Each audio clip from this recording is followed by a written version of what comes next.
Is that better? Is the music off? I don't know where else it would be coming from. Yeah, okay, it's off. Okay. All right, good. Woo, good. Okay. Let's see. You guys are good.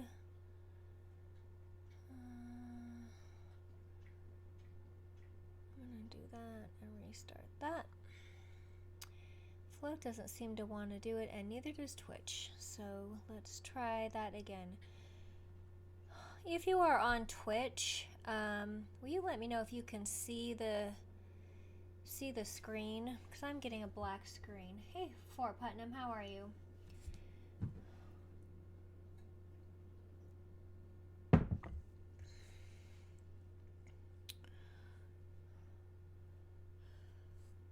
All right. It's wheeling around and wheeling around. I'm just gonna. Let's see. Okay. And turn that off. And I'm gonna do that. You guys let me know if you're not seeing the picture. Well, it's a busy day today. I spent a lot of time doing accounting today. Hi Zeralath, how are you? And getting some orders done and doing some stuff for programming. I'm gonna try and do better this month, you guys. I had a couple of rough I had a rough mental month last month. It was hard, and I just couldn't keep up with it. So this month, let's see if we can do a little better. Hi Code Red, good to see you. So looks like we're getting a good crowd. You can't. Where are you at? Okay.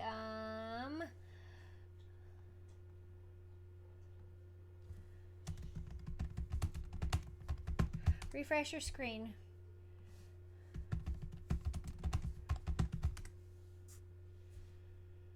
Okay, so now I have paintbrush hair in my lipstick.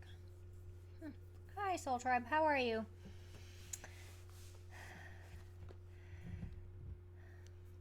We've been kind of talking about this topic about in in my last couple of broadcasts, and I brought it up a couple of times in Corey's broadcasts, and I thought it would be good to spend about an hour. Hi, Susie Q. To spend about an hour going through the things that you might want to put into a memoir and a personal history. The world is really changing right now, and I don't think that we're going to see I think that we're going to see the disappearance of books. I think that we're going to see the disappearance of history books. I think that they're going to rewrite a lot of things for us and tell our children a really different story.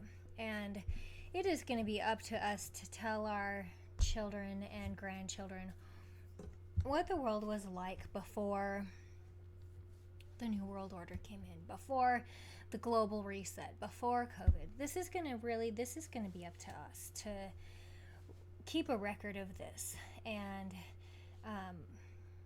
it seems, that this is going to be a really important thing for us to do. I need to close the window here, and one more so I can do this, and okay. Right. I am doing well, thank you, Soul Tribe.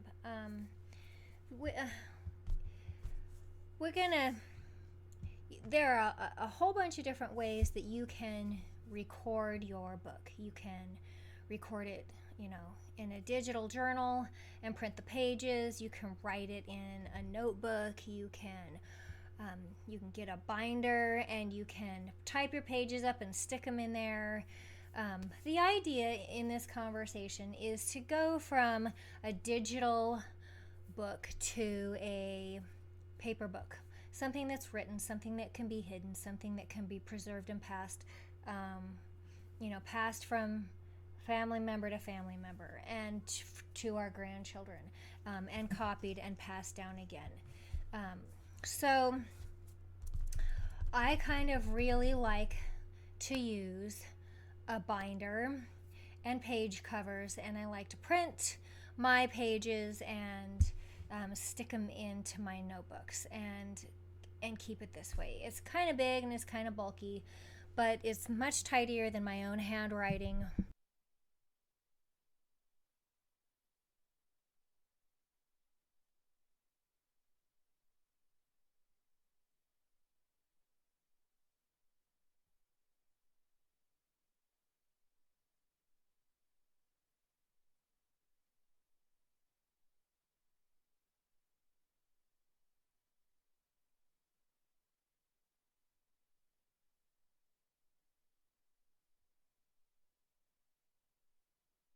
Again, oh, better? Can you hear me now? Okay, that should be better. And I don't know how to get the volume up on my end over here, so let's see. Is that better? Can you hear me better? Is that better? So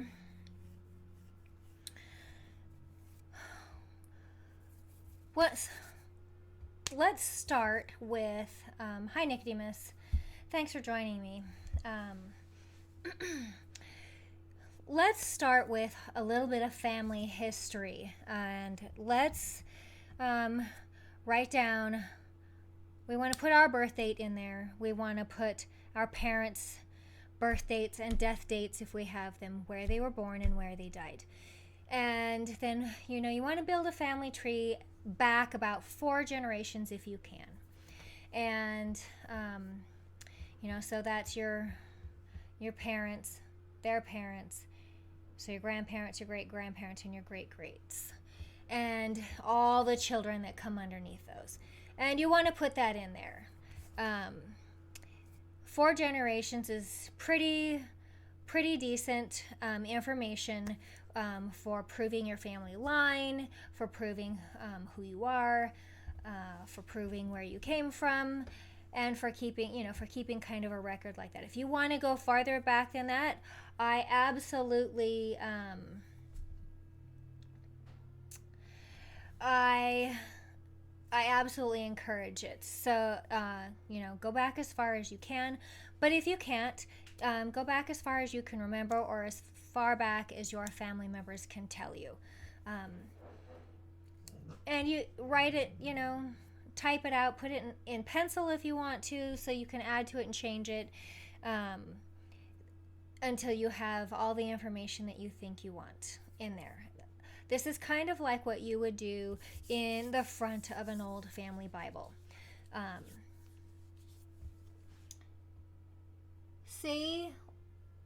Go to, give me 1 second, guys. Let me help them get up into refreshing their page. So hold on 1 second. So go along the top of your screen, and you'll see to the left of where you would put in dlive.tv, your little search bar. Go over to the left, and there's a circular arrow. Click on the circular arrow, and that should refresh your page for you. Okay, see if that helps.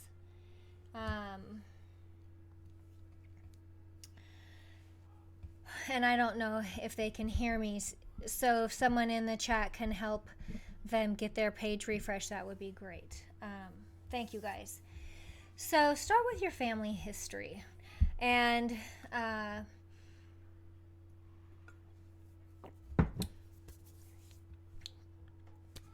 spend some time talking to your grandparents, and ask them questions about where they grew up. Ask them questions about what their home was like, what their town was like, who their friends were, what was their first job, what kind of car did they drive. Interview them. And I'm gonna let me pull up a page here that has questions for for you to ask your family. Let's see. Window capture. Is it going to do it? Nope. All right. Well, I'm going to read it to you. Where the web address for DLive is. Oh, yeah. Okay. Thank you. Here are a handful of really good questions to ask your older relatives, your family, for family history interviews. What is your first memory? When our seniors get older, their first memory may not be until they're 10 or 11 years old. So ask them, how far back can you remember? What is your first memory? Currently, my first memory, I was about almost 2. I have a memory of being just about almost 2. But as we get older, that age comes up and we don't remember quite that far back. So ask them what their first memory is.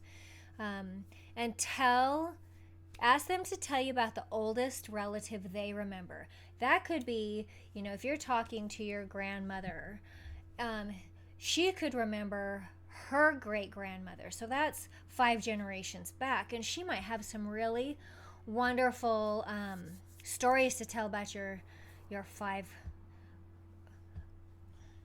generation back grandmother. And you may learn a little about your family history. You may learn a little about, her personality, what she was like, what color her hair was, what she did for a living, how many children she had. And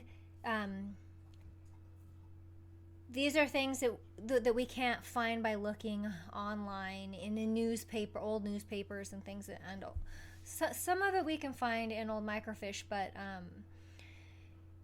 it's good to get these stories from your relatives in their own voice and in their own memory.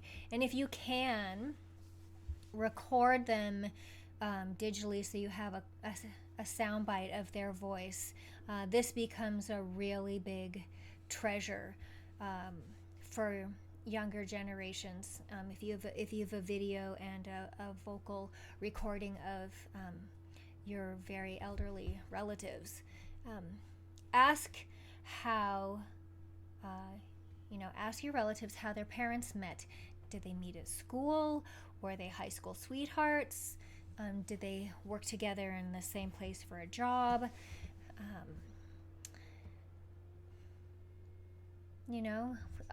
There could be, did they meet at the carnival? Did they meet at the fair? Did they meet at the roller skating rink?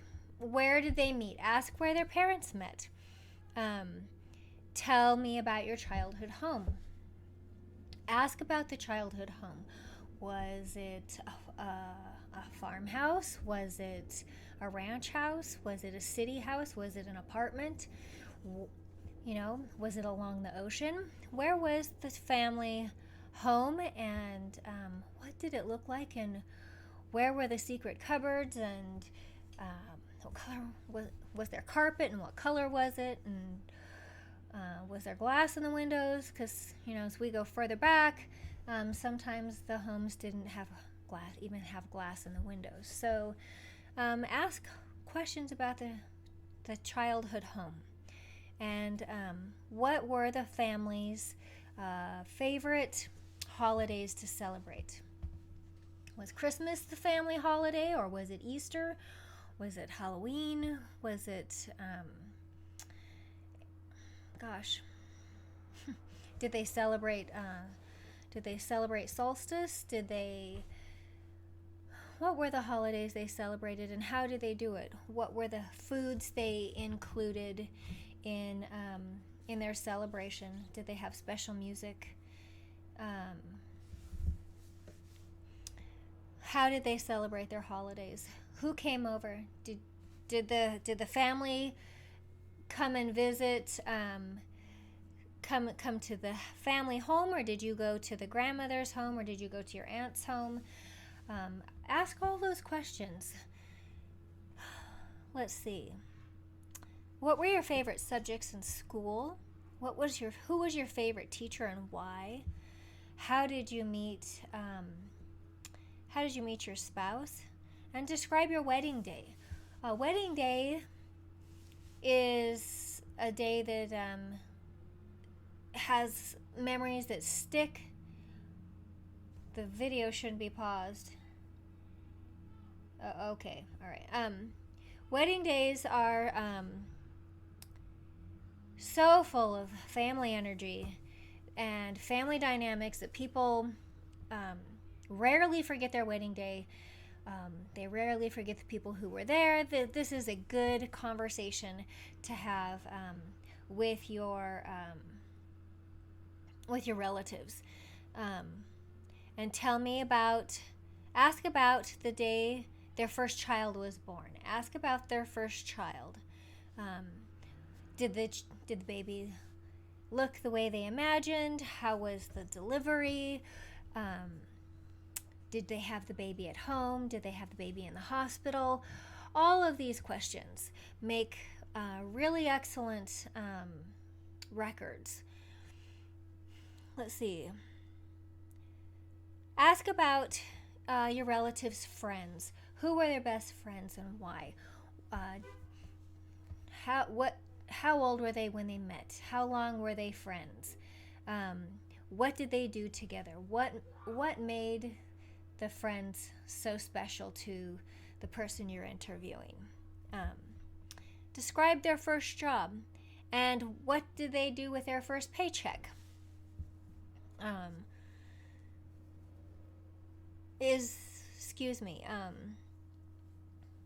And what was your favorite job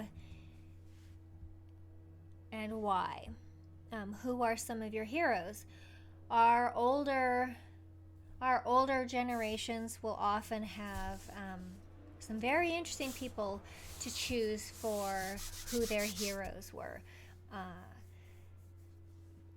More often than them being a celebrity or a politician, their heroes are likely to be people who are in their community, who did very generous and kind things, or who saved, a barn from burning, or ran a full city block for the land run. All kinds of things like this. Find out who their heroes were and why.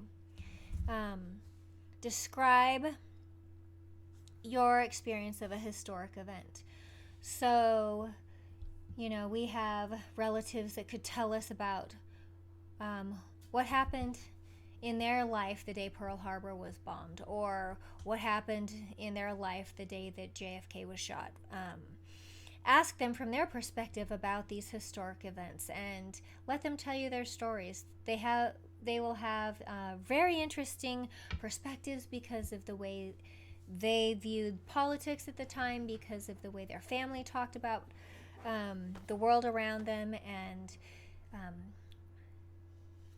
we get a broader sense of the history and the goings on in the world when we talk about these historic events with somebody who was actually there.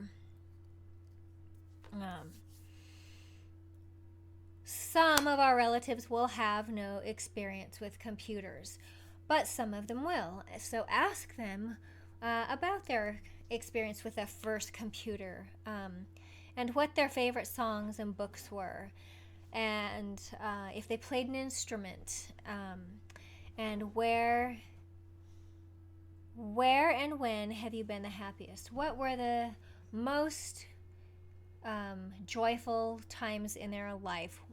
What period of their life? Where were they? Who were they with? What was happening in the world around them? What was happening inside of them that made them the happiest? So those are some questions that you can ask your family members when you interview them. You can also write the answers to these questions for yourself. Use that as a base to start your own story. Okay, I'm going to skip that one. Let's see. All right. Now, when we start writing about ourselves, we want to paint a really interesting and detailed picture so that the person who picks up our binder and starts reading becomes interested and wants to read, about the historical events and about the grandparents and about all these things. And then the way that you're going to draw them in is by telling your own story. And telling your own story, if you have the right list of questions, every one of you can have enough information, really enjoyable information for your readers, for your family to read and learn about you. Write about something you're good at doing. Tell about what your favorite color is and why. These things seem really simple and really basic, but these are things that we ask new people in our lives when we get to know them. We ask them, well, what's your favorite color? Well, what's your favorite fruit? Well, what's your favorite food? It gives us some information about the person's personality, about their preferences, and about what you can expect from them when you know this basic information about them. So give your reader, give your family members this basic introduction to you. What is the story behind your name? Does your name have a meaning? What is it? And what's the origin? What country does it come from? Are you named after a great grandmother, a great grandfather? Are you named after your dad? Tell the story of your name. Was there a conflict between your parents about your name? There was quite a debate going on in my family over my third baby, over how to name him, and I won. I did. I picked the best name. So, but these are stories that you tell your children, and these are stories that they carry with them because it's part of the creating of who they are. So this is a part of the creating of who you are, is the coming of your name. Is there a country that you haven't been to that you want to visit, and why? Do you have a favorite cartoon? Now that you're all grown up, are you happy with the choice that you made for what you want to be when you grow up? What was your favorite thing about school? What was your favorite thing about summertime? What was your favorite thing?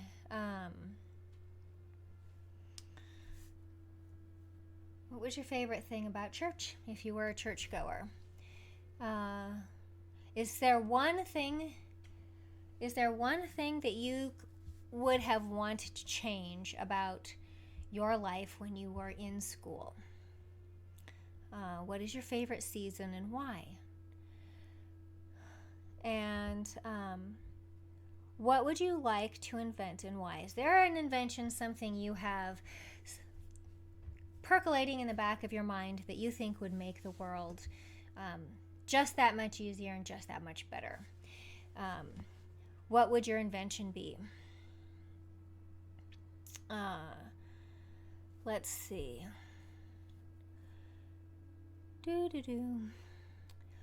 What is it that you are afraid of? What is it that makes you feel brave? Write about your very best friend. What is the color of your favorite room in the house? Describe the things in that room. What makes that room the favorite room for you? Is it the plant in the corner? Is it the paintings on the wall? Is it the way the carpet is on the floor? Is it the way the window opens up out onto the yard? What is your favorite thing? What animal do you have? Write about your pet. Write about your dog. Write about your cat. Write about your bird. Write about your lizard. Write about the animals that in your life. Tell the stories Animal stories are so wonderful, and they make people happy, and um,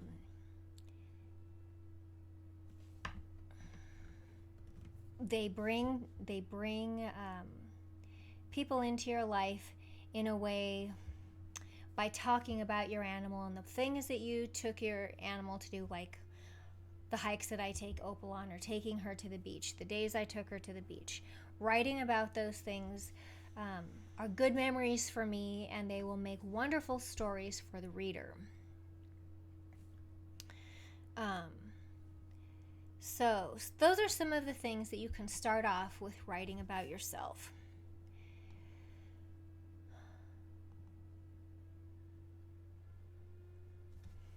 Another interesting thing to write about yourself are your secrets, your deepest, darkest secrets. You know, we all die, and some secrets we want to take to the grave with us, and some secrets, um,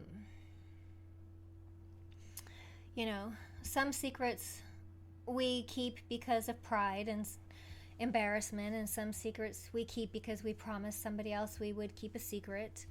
Um, but write about some of your secrets. You know, make a section in your book, I have a secret, and write about some of those secrets, why you kept the secret,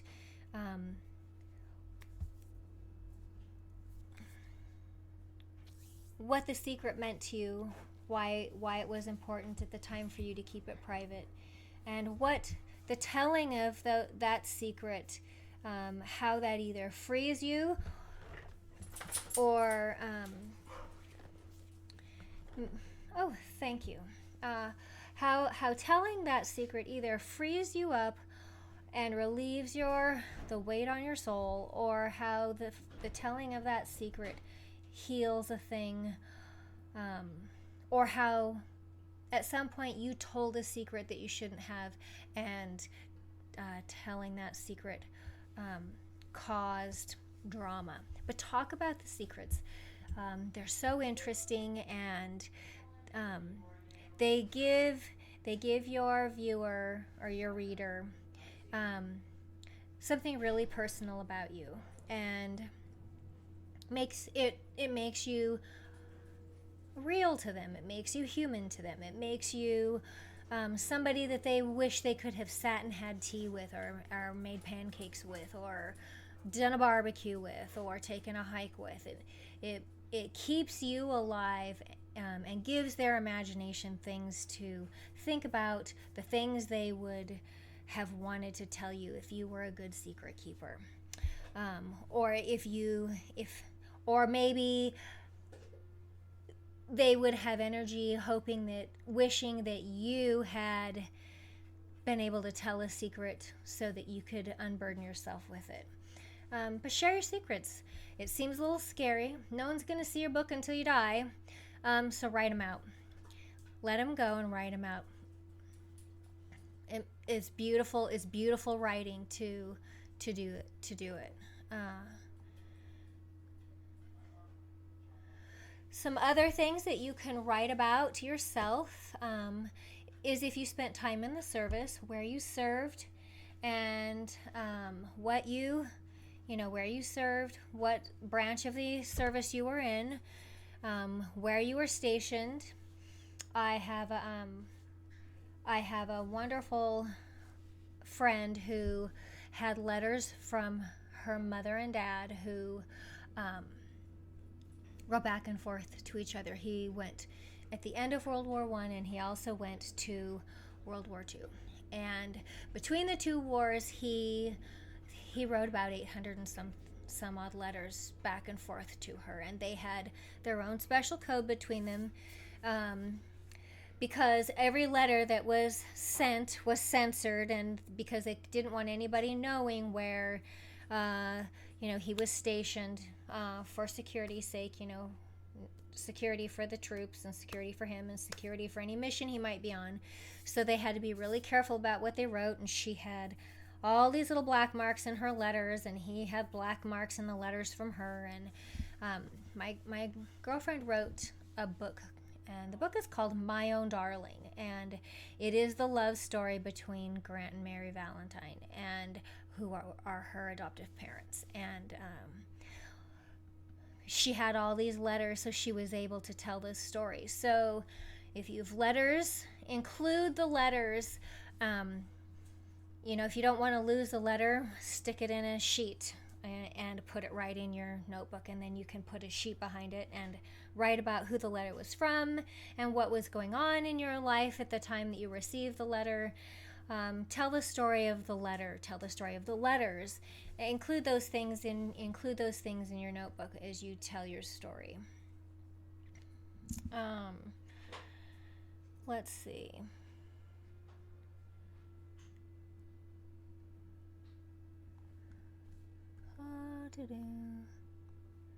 Okay. What is the most important thing that you have learned in your life to date? Maybe make a list of 5 most important life lessons that you have had in the over your lifetime. What are those lessons? How did you learn them? How did you come to the lesson of them? And how did that lesson carry you forward? How did those lessons change your life? I think that's really important. Probably a lot of us in our books will write at least one lesson about trusting things like mainstream media and people who should be taking care of us, like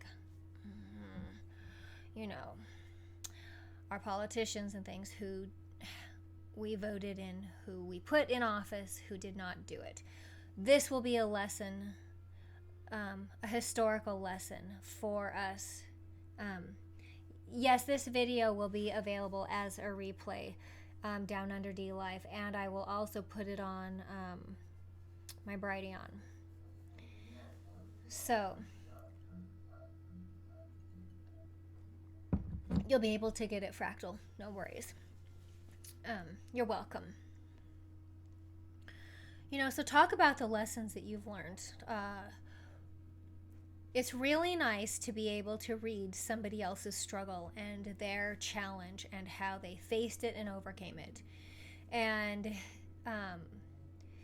again, it makes us real to the person reading our story. It makes us human. And a lot of us are the kind of individuals who can learn by seeing somebody else's stories. So tell your stories. Talk about the lessons that you've learned.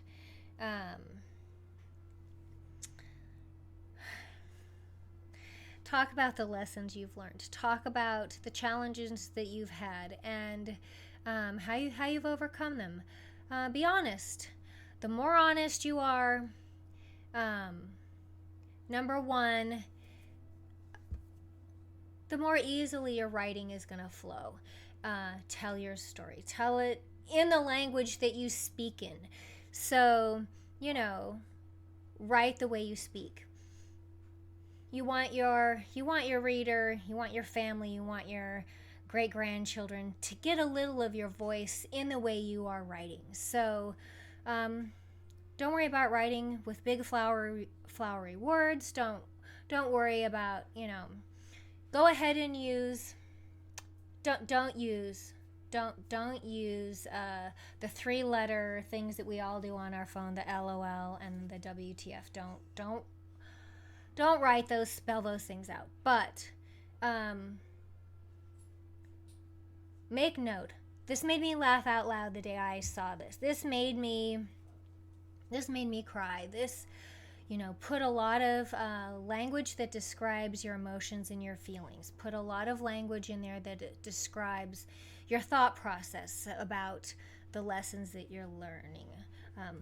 Yes, loving people when they don't deserve it. That is a big lesson, Susie Q. That really is a big lesson, isn't it? So take the time. Use the kind of that is tough. It is. But write the way that you speak to your friends. Write.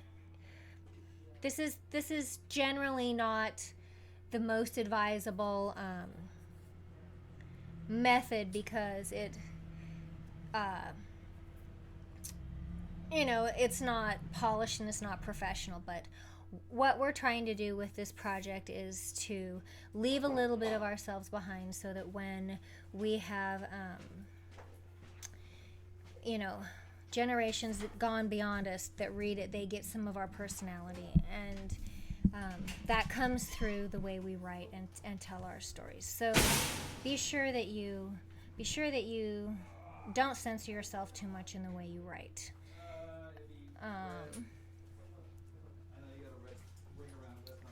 Let's see. Oh, hold on. So, some other techniques for writing in your memoir.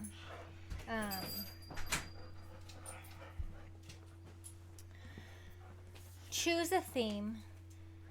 List your memories that go with your theme. And add other people's stories. So, in your theme, if you have a sister or a brother or an uncle who has a really great story that fits your theme, incorporate it into your story. And be truthful. Again, writing from the heart, writing with truthful words, writing honestly is going to be the most effective in your storytelling. And it's going to be the easiest. When we get all bound up in worrying about vocabulary and grammar and punctuation and structure and all of this, we forget about telling the story. And the point of this is to tell the story. We want books to be left behind by us that tell a story of a time when we could play outside until the streetlights came on. We might even have to talk about what the streetlights are and what roller skates. We roller skated and rode bicycles, and we had these big wide streets, and really use a lot of descriptive words. If somebody were to be reading this out loud and you closed your eyes, you want somebody who's listening to be able to draw a picture in their mind of things that maybe they have never seen. So be descriptive and be vulnerable. Be honest. Talk about how the stories that you are including in your Amanda, mine too. Mine too. I might have to put a pirate cover on the front of mine. But talk about how the stories from your childhood framed your perspective so that when you became an adult, you saw things a certain way. Talk about how those stories formed your life. Put your personality into it. We talked about this a minute ago. Be relatable. And use emotion. Talk about your feelings. Talk about your heart. Talk about... because these become forgotten facts. We tell the stories and we add all the details, but when we leave out the emotion of it, it just is a sterile story.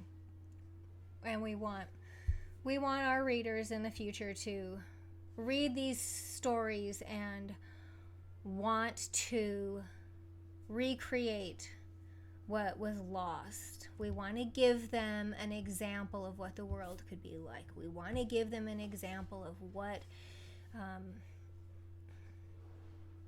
things that they will probably grow up and not have any idea about, but they know can exist. And as they read our stories, they will have validation that these things can happen and can be real. So, use emotion in your stories.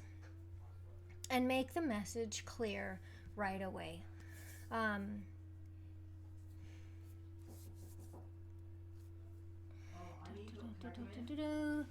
Let's see. Susie Q's challenge was loving people when they don't deserve it. Make that the title of your chapter. If that's one of your lessons, be clear and then tell your story. Give the exact idea and then go in and with the details and the story and make it real. Make it real for your reader. Let's see.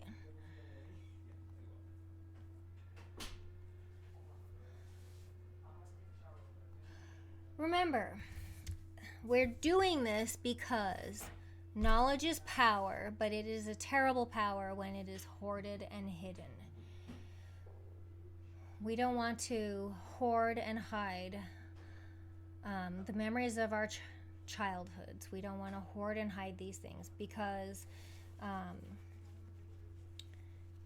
it's information that is a foundation, can be a foundation for saving of humanity, saving of society, saving of the world. So don't hoard it and don't hide it and don't stick it under the bushel, write it out, tell the stories. If you want to talk about the politics of the day and you want to talk about all the things we're going through right now, print up and save articles. The ones that are really important, stick the whole article in there. The reference material for most of the articles is the bottom of the articles. So print up the articles and stick them in a page cover and stick them in your binder. You could make a binder just of articles and news and things that are really important, that show a progression of how we got to where we are and how we got to where we are. And if we can go back and find articles and things about how life was when we were kids, print those up too and stick those in there. It's a good history lesson and it'll save you a little time in writing. But we've all read the articles, we've all experienced them, and if there's an article that you want to stick in there that really affected you on the back side of it or in another page protector, write it out. Talk about why that article or talk about why that news really affected you. Talk about how that news affected the country. Talk about that.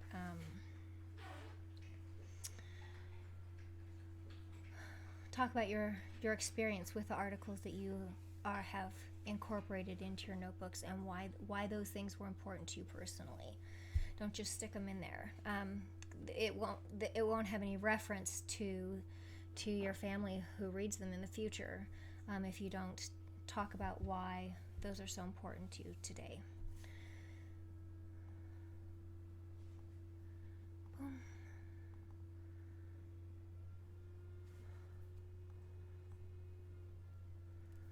Okay.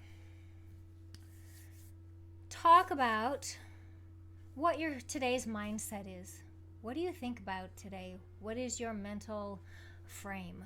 Where are you at in reference to the rest of the world?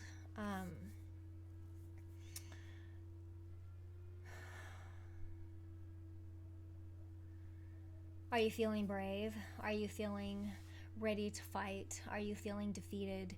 Talk about those things and talk about why.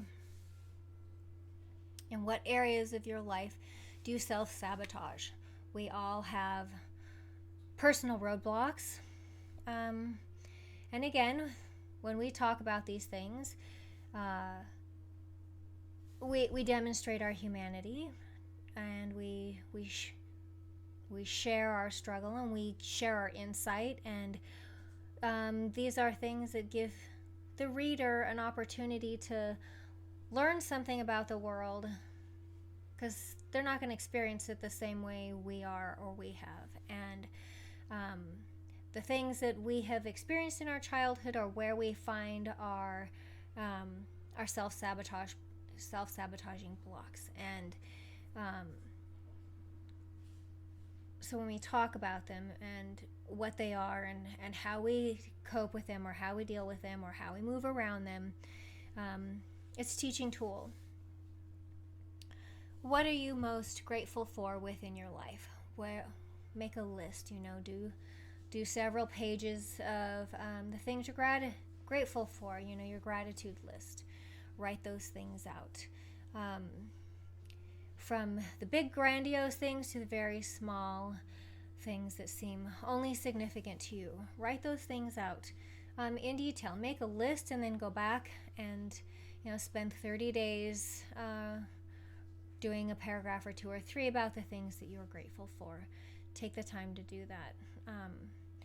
Gratitude and the process of writing about the things we're grateful for changes our biochemistry, it changes our brain chemistry, and it changes our outlook. And so if we write about the things that we are grateful for, we are going to leave a record of things to inspire gratitude and positive thinking out into the future for those who sit down and read our books. They were grateful for the green grass. We don't even know what grass is.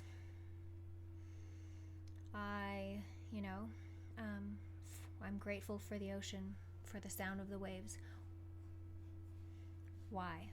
How does it make you feel? I'm grateful for my family members. I'm grateful for the people that love me.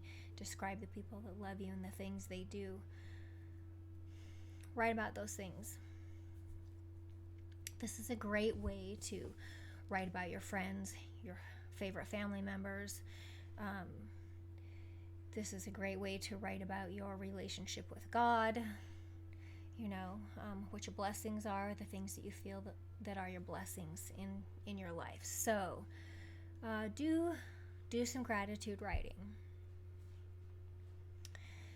Let's make a list of things that we have let go of over the course of our lives that were hindering our personal growth. What are those 4 things? Some of them might be people. Some of them might be substances. Some of them might be habits. But what are the things that we have let go of that were slowing down our personal growth? What attributes about God are you working to embody? What is your passion? What is your purpose? What do you believe that you are here on this earth for, and how are you fulfilling that? This is a big topic, and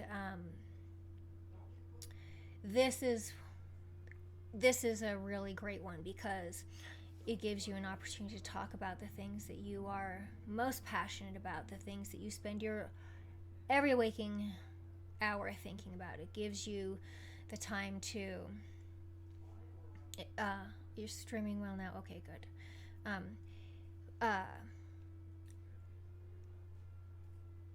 It gives you an opportunity to talk about your talents and your gifts and how you find they fit into the world and how those things allow you to contribute to the world around you. And this is a really big and beautiful lesson for anybody who will ever read your book, is to have the joy of reading about your purpose and your passion. So spend some really serious time writing about this part of your life.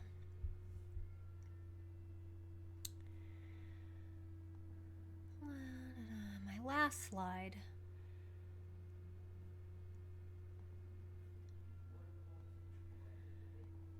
Remember, what is a memoir? One memory of significance told in detail, not many memories. We're going to adjust that a little bit. So in this case, as far as our book goes, according to that definition, we're writing an autobiography. But we're talking about life-changing events that happened that you never have forgotten. Things that have stuck with you and have been clear as day from the day they happened and have regularly influenced and affected your life. I think that we have a lot of things going on in the world around us and in our personal lives. And I think for the purpose of creating a book that's going to go forward to our children and grandchildren and great-grandchildren and more, we want to tell as many stories as we can. We want to leave a record. You know, years ago when Instagram first came out, I loved it. I loved how it was just photographs. It was just a visual story.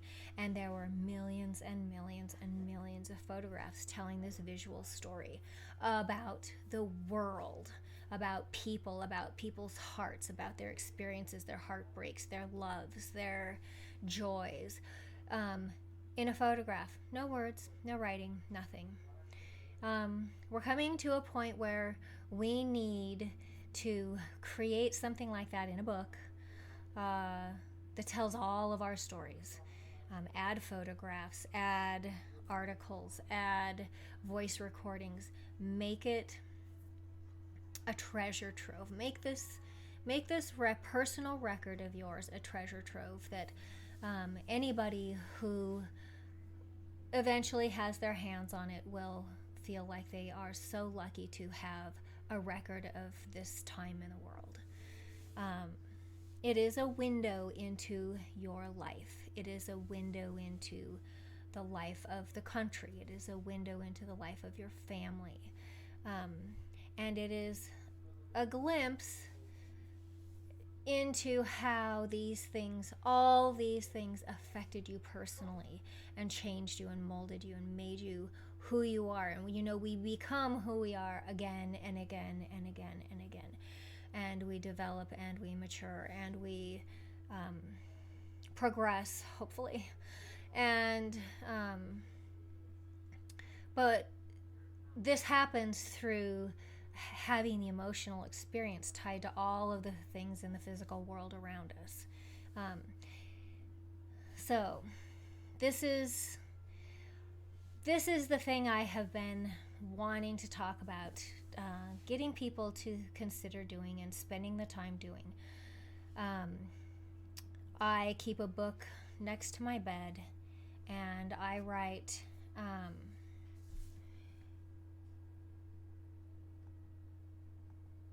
yes, Nicodemus, 1 second.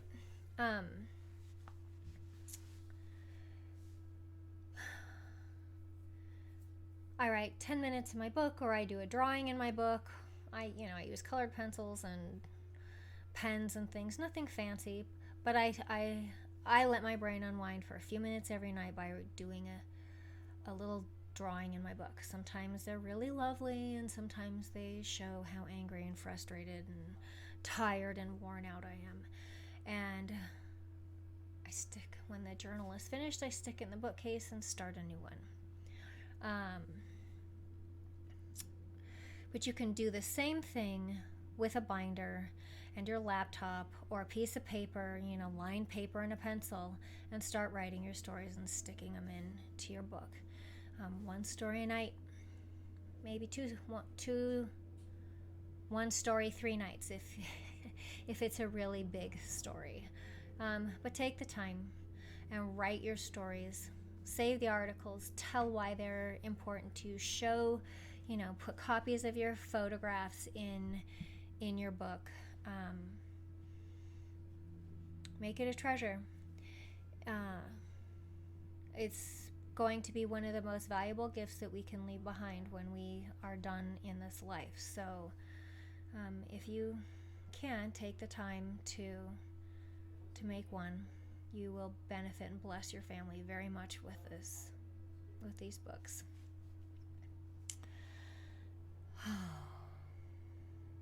Do you have any questions or thoughts about that process, Nicodemus? Oh, you're welcome, Fractal. I've been thinking a lot about it, and I have things I want to leave behind for my children. I have things that stories I want my granddaughter to know. Um, and I've been thinking about all the different ways I could assemble and put it together, and this is what I've come up with. But I feel a real drive and a push to do it. So I felt like I had to share. It because I feel like we all need to do this for our families. Let's see. What's your suggestion? No pain, just discomfort. 2 weeks. My left ear is 50% deaf.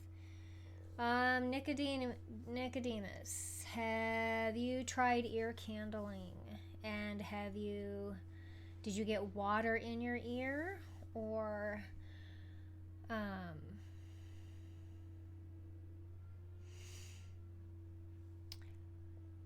there is so much to tell, Soul Tribe. And one day, maybe all of these books will be put together in a library. One day, these books will become somebody's new Bible. I don't know. Just because we told a story. No, nothing. You got nothing in your ear. Haven't attempted anything. Just slight discomfort, huh? Well, see if you can find somebody who does ear candling and see if that will help clear up your ear. If it doesn't, I would recommend getting in to see an ENT. It could be congestion. Rinse your sinuses. Get a neti bottle and start rinsing your sinuses and see if that helps clear it up. Take some allergy medication. I'm not sure where you are, but this time of year, pollen can make your whole head congested, and it can put your ears, your hearing off. It can make your balance off. Have I heard of saline solution in the ear? Well, that's interesting. How did that get there? You can put saline solution in your ear, warm saline. I wouldn't, though. I would, I would do liquids in the ear very last. I would start with trying to clear up and dry up your sinuses. I would try ear candling. I would try those things first before you start dumping wetness into your ear, because that can really wreak havoc if it gets in the wrong spot. Earwax removal liquid has a lot of rubbing alcohol in it, so that one's not too terribly awful, because it'll dry up. If some is left behind, it'll dry itself up. But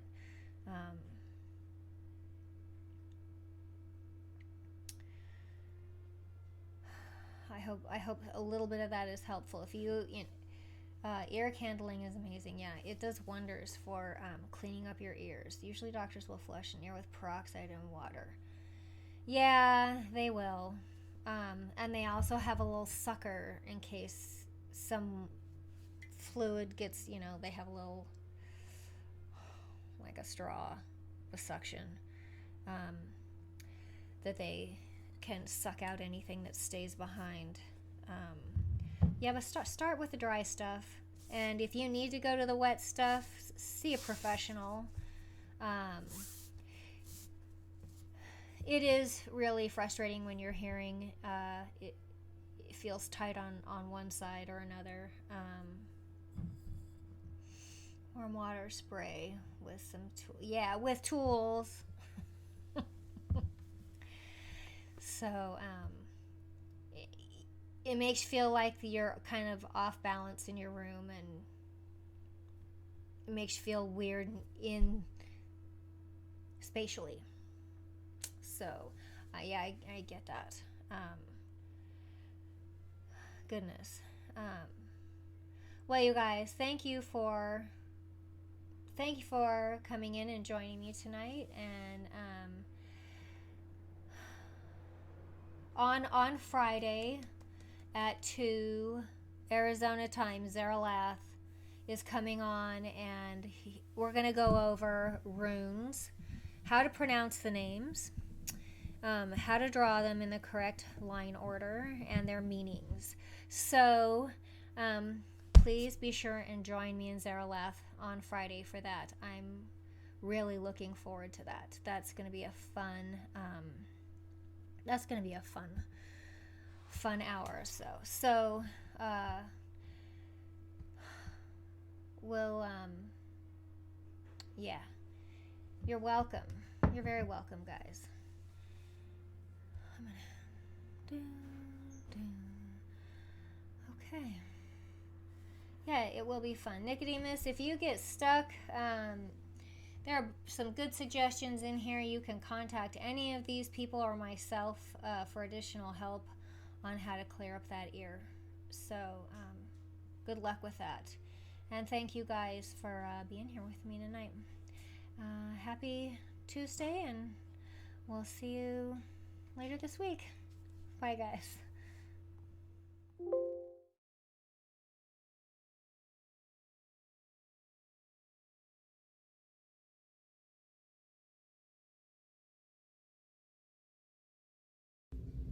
What's up, Phoenix fam? It's AW 2019 from DLive. Just wanted to say that if you have not already tried some of Corey and Alicia's tea from their tea shop on thephoenixenigma.com, you should definitely do so. Now, I usually just drink coffee. I don't normally drink hot tea, but I did decide to try this Quiet Rest tea as well as their Old Number 36 tea. Now, real quick on the Old 36 tea, again, I'm a coffee drinker, so I never acquired the taste for different types of teas. The ones that I have tried in the past have been the floral ones, more like the Quiet Rest tea.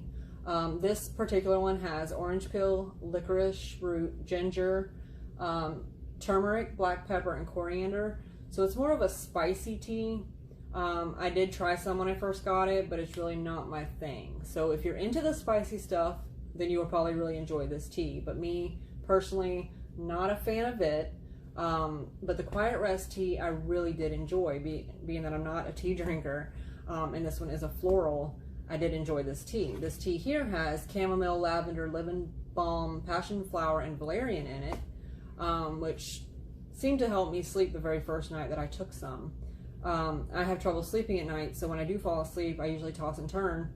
But the very first time that I tried some of this tea here, I could feel like a difference after drinking maybe half a cup of it. My body kind of felt almost weightless and relaxed. So by the time I was done with the cup, I was ready to roll over and go to bed. When I did, I didn't wake up until the next day. So I really did enjoy this tea, and will be purchasing more of this tea because it is my new go-to when I have trouble sleeping at night. So I highly recommend this if you are, like me, have issues sleeping. When you first open it, it does have the aroma of valerian root. I wasn't sure what it was when I opened it. I read the little card that came with it and saw that it was valerian, but it didn't smell bad. It smelled good. I did notice that once the tea was brewed and sat for a bit, you can smell more of the other floral scents in it, and it has a really good aroma, and it's a light scent, not too strong, and the flavor itself is floral, but it's a light floral taste as well. And it's just all around, to me, it's a really good tea. I know a lot of people like to put honey or sugar in it, or milk in their tea. I've done that before with, say, black tea when I was younger. However, this tea here doesn't need anything at all. I enjoy it just the way it is. And again, it does help me to wind down at night and get ready for bed, which I needed because I do have difficulty sleeping. So if you're like me and you have issues sleeping at night, give this Quiet Rest tea a shot and see what you think.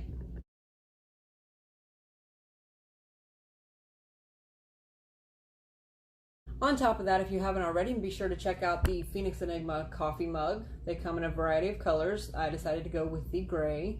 One side's TPE, the others I got 33 problems and a cold ain't one. So be sure to check those out. This is my new favorite mug. I drink out of this thing every single day, several times a day. As well as the TPE t-shirt. So one side's TPE, the back of it says the Phoenix Enigma. So yeah, be sure to check out their website, thephoenixenigma.com. Look for their tea shop and their gear, and purchase you some and be a part of the resistance. Take care, guys.